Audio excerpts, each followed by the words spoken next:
Bismillahirrahmanirrahim. Narrated Sayyid bin Jubair. I say to Ibn Abbas, Nauf al-Baqali claims that Moses of Bani Israel was not Moses.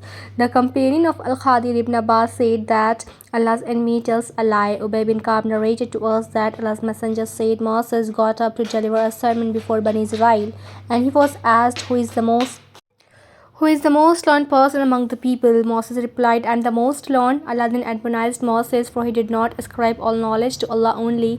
Then came to divine inspiration, yes, one of our slaves at the junction of the two seas is more learned than you. Moses said, O my Lord, how can meet him? Allah said, take a fish in a basket. Wherever the fish is lost, follow it, you will find him at that place. So Moses set out along with his attendant Yusha bin Nun, and they carried with them a fish till they reached a rock and rested there. Moses put his head down and slept. Sufyan, a sub-narrator, said that somebody other than Amr said at the rock there was a water spring called Al-Hayat, and none came in touch with its water, but it became alive. So some of the water of that spring fell over that fish, so it moved and slipped out of the basket and entered the sea.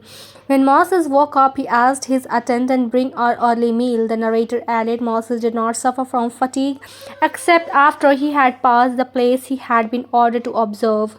His attendant Yushra bin Nun said to him, do you remember what happened when we betook ourselves to the rock? I did not indeed forget about the fish, the narrator added. So they came back, retracing their steps, and then they found in the sea the way of the fish, looking like a tunnel. So there was an astonishing event for his attendant, and there was a tunnel for the fish. When they reached the rock, they found a man covered with a garment. Moses greeted him. The man said astonishingly, is there any such greeting in your land? Moses said, I am Moses. The man said, Moses of Bani Israel. Moses said, yes, and added, may I follow you so that you may teach me something of the knowledge which you have been taught. Al-Khadir said to him, O Moses, you have something of Allah's knowledge which Allah has taught you and which I do not know. And I have something of Allah's knowledge which Allah has taught me and which you do not know.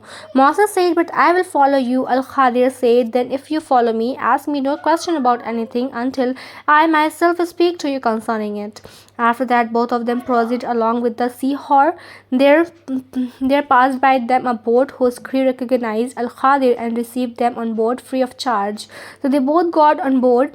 A sparrow came and sat on the edge of the boat and dipped its beak into the sea. Al-Khadir said to Moses, my knowledge and your knowledge, all the creations, Allah's knowledge, compared to Allah's knowledge is not more than the water taken by this sparrow's beak. Then Moses was startled by Al-Khadir's action of taking an edge and scuttling the boat with it. Moses said to him, these people gave us a free lift, but you intentionally scuttled their boat so as to drown them. Surely you have. Then they both proceeded and found a boy playing with other boys. Al-Khadir took hold of him by the head and cut it off. Moses said to him, have you killed an innocent soul who has killed nobody?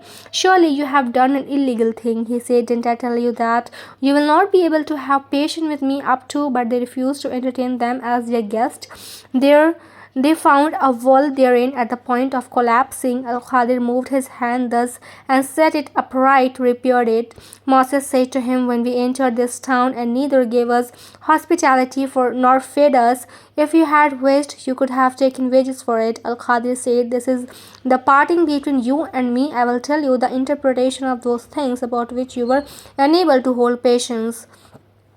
Allah's messenger said, we wish that Moses could have been more patient so that he, Allah, could have described to us more about their story. Ibn Abbas used to recite, and in front ahead of them there was a king who used to seize every serviceable board by force, and as for the boy, he was a disbeliever.